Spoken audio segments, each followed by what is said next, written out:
안녕하세요. 산업융합 규제 샌드박스 수리와 샌디입니다. 저번 시간에 이어서 산업융합 규제 샌드박스 제도에 대해 알아볼까요? 산업융합 규제 샌드박스 제도 2편 임시허가, 적극 해석, 패스트트랙입니다.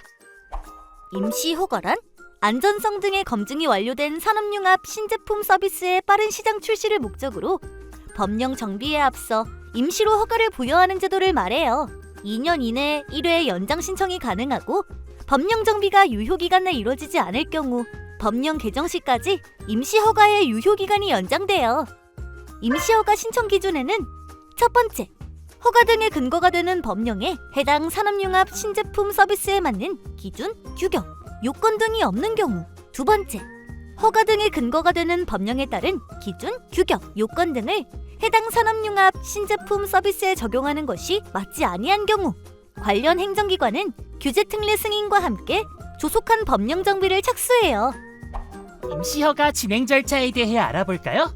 신청 절차는 다음과 같아요.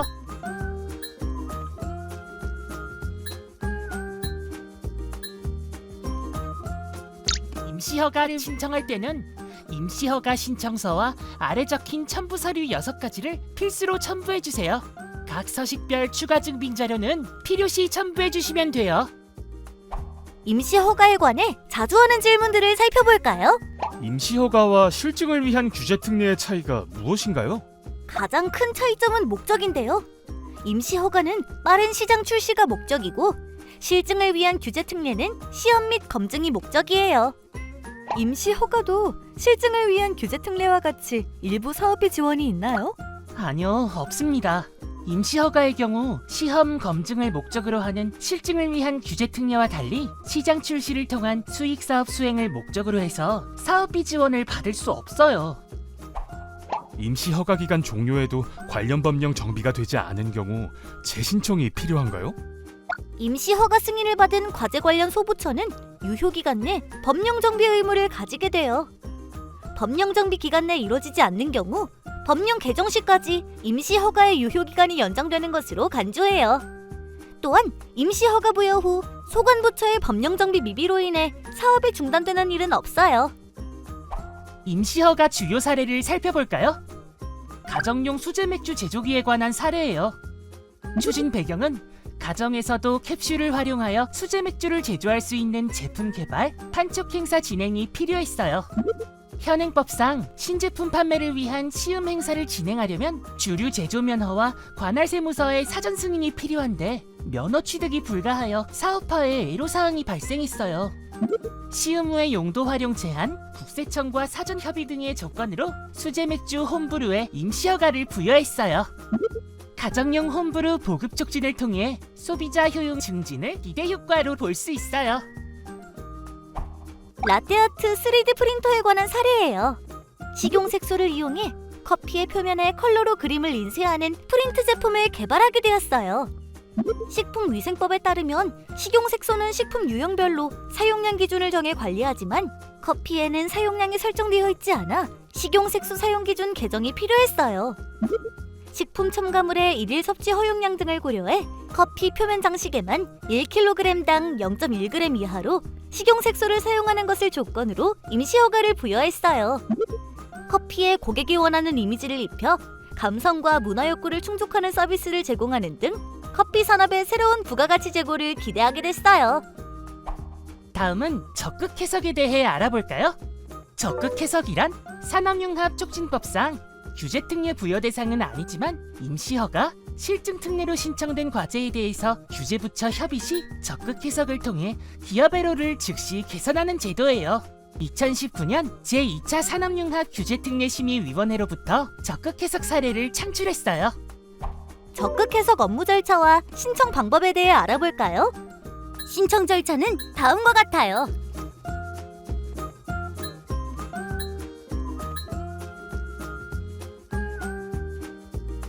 주요 기업의 애로사항으로는 첫 번째, 신제품 서비스의 현행법령에 따른 인허가 사항 적용이 모호하거나 기타 제도 등의 적용 검토가 어려워 시장 출시에 난항이 있는 경우. 두 번째, 특례 부여 시 임시허가, 실증 특례 구분 등이 불명확한 경우가 있어요. 이런 애로사항을 확인하고 법령의 적극 유려한 해석을 통한 정책 권고, 대안 제시, 규제 없음 확인 등을 통해 규제부처의 적극적인 규제 해소를 유인해줘요. 규제 애로를 겪고 있는 신제품 서비스의 빠른 시장 출시와 기업 사업 수행 기반을 마련해줘요. 적극 해석에 관해 자주 하는 질문들을 살펴볼까요? 적극 해석은 별도 신청 과정이 있는 건가요? 아니요. 실증을 위한 규제 특례 또는 임시 허가 제도로 신청하면 소관부처 등과 협의 과정에서 규제 특례 대상이 아닐 경우 적극적으로 기업 애로 해소를 위한 적용 방법이에요. 규제 특례를 통한 기업 애로 해소가 어려울 경우 신청 기업의 사업화 지원을 위해 적극 해석 규제 특례를 부여하기도 하지만 타기관 특례제도 연계 및 국조실 이관 등으로 기업 애로 해소를 지원하기도 해요. 적극 해석도 규제 특례와 같이 사업비 지원이 되나요? 아니요. 적극 해석으로 정책 권고 또는 규제 없음의 대상이 된 경우 사업비 지원이 안 돼요.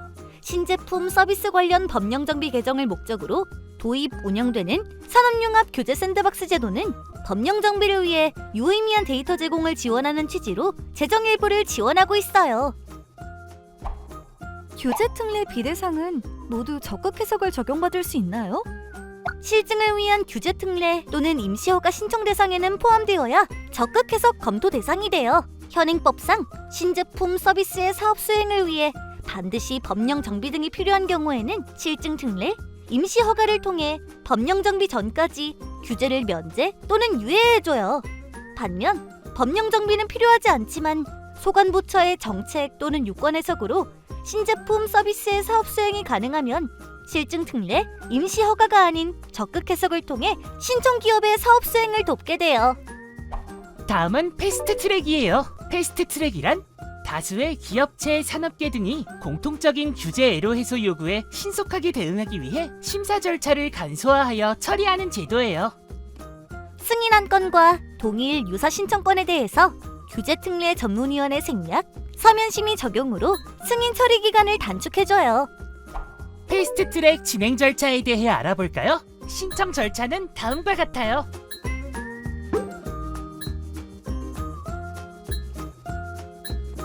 적용되는 내용에는 3가지가 있어요. 첫째, 신청 기업과 제품 서비스 유형에 따라 핵심 요소의 유사성을 검토해 신청서 검토 심의 단계 간소화. 둘째, 승인 한 건을 참조하여 관련 규제 및 법령 파악 등을 통해 신청 과제 법률, 검토 자문 기간 등 단축.